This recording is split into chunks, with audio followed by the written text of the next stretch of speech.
ব্যক্তিত্ব বজাই ৰাখিব বিচাৰিছো তেতিয়াহ'লে বিজেপি দল কৰাৰ প্ৰয়োজন আছে। যদি মুছলমানসকলৰ নিজৰ অস্তিত্বক যদি আমি পিছফালে নাৰাখি সন্মুখত আগুৱাই যাব বিচাৰিছো তেতিয়াহ'লে আমাৰ ভাৰতীয় জনতা পাৰ্টি কৰাৰ প্ৰয়োজন আছে। মই এটা কথাই ক'ম, লাহাৰিঘাট সমষ্টিত বিগত ৪৫ বছৰ যিটো ৰাজত্ব চলিছিলে সেই ৰাজত্বৰ খতিয়ান যদি আপোনালোকৰ সন্মুখত মই কওঁ, ডক্টৰ নজৰুল ইছলামৰ পৰিয়ালবৰ্গৰ যিটো ইতিহাস মৈৰামাৰীৰ পৰা মায়াঙলৈ প্ৰায় ৬০-৭০ কিলোমিটাৰ যদি আপোনাৰ হিচাপ কৰোঁ নদীয়ে ভাঙি নি গোটেই অসমৰ ভিতৰত অসমৰ বাহিৰতো যদি বসবাস কৰিব লগা হৈছে অগৰী হিচাপে বিদেশী হিচাপে তেতিয়াহ'লে লাহৰীঘাট সমষ্টিৰ মানুহতকৈ বেছি মান আৰু অসমৰ ভিতৰত ক'তো নাই। সেই ক্ষেত্ৰত আজি আপোনালোকক মই মনত পেলাই দিছোঁ, এই কালিকা যিটো আমাৰ লাহৰীঘাট সমষ্টিত আছিলে প্ৰথমত এই নজৰুল ইছলামৰ পৰিয়াল স্বৰ্গীয় কাছেম এম.এল. ডাঙৰীয়াই তেওঁ এম.এল.এ. থকাৰ পাছত এই কালিকাজুৰত তেওঁ কাম কৰাৰ কাৰণে তেওঁ কিয় প্ৰশ্ন কৰিছে আমাৰ কাম ৰাস্তা ঘাট কিয় নহয়।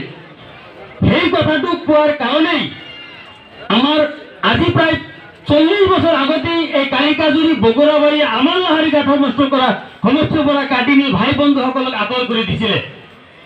কিন্তু আজি সৌভাগ্যৰ দিন এই বিজেপি চৰকাৰে আমাৰ যিটো কালিকাজুৰি বগুৰাবাৰী আকৌ আমাক আনি এই লাহৰীঘাটৰ লগত সম্পৰ্ক গঢ়ি দিলে, তাৰ কাৰণে মই ধন্যবাদ জ্ঞাপন কৰিছোঁ। সেই কথাত আপোনালোকে কোনো পৰ্যায় যাতে লাহৰীঘাট সমষ্টিত ডক্টৰ নজৰুল ইছলামৰ যিবিলাক আজিৰ দিনত যি আমাৰ এম.এল.এ. আসিফ নাজাৰ আপোনালোকে কালিকাজুৰিত প্ৰৱেশ কৰি দিয়াটো আপোনালোকৰ লজ্জাজনক কথা। গতিকে দিয়াই নহওক, মোৰ সময় যেতিয়া কম মই বহুত কথা ক'বলগীয়া আছিলে, কিন্তু এটা কথা সকলোৱে মনত ৰখাৰ আমাৰ দৰকাৰ, মাইনৰিটি মুছলমান আজিৰ দিনত সকলোতকৈ সচেতন ৰাজনীতিক ক্ষেত্ৰত।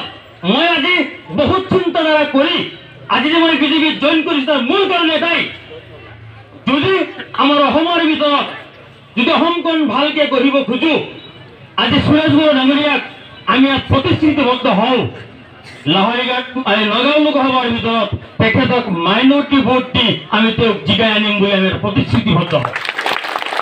আৰু আপোনালোকে মই দুবাৰ ইলেকশ্যন খেলিছোঁ, আপোনালোকৰ সন্মুখত সমবায়িক ইলেকশ্যন খেলিছোঁ, মই কাকো কোনদিন ভোট খোজা নাই। আপোনালোকৰ সন্মুখত মই মৰম কৰি ১ টকা খৰচ নকৰাকৈ কাৰো কেম্পিং নকৰাকৈ আপোনালোকে মই দুবাৰ পাছ কৰি বনাইছে। মই তাৰ কাৰণে আপোনালোকৰ সন্মুখত যিমান মৰম আপোনালোকে মোক দিছে মৰম পাইছোঁ, কিন্তু আজিৰ দিনত আমাৰ সুৰেশ বড়ো ডাঙৰীয়াই যাতে আমাক আজি ইমান ৯টা সমষ্টিৰ ভিতৰত তেওঁ আহি আমাৰ লগত ঘৰে ঘৰে সকলো লগ কৰা সম্ভৱ নহয়। গতিকে আজিৰ দিনত এটা কথাই কওঁ,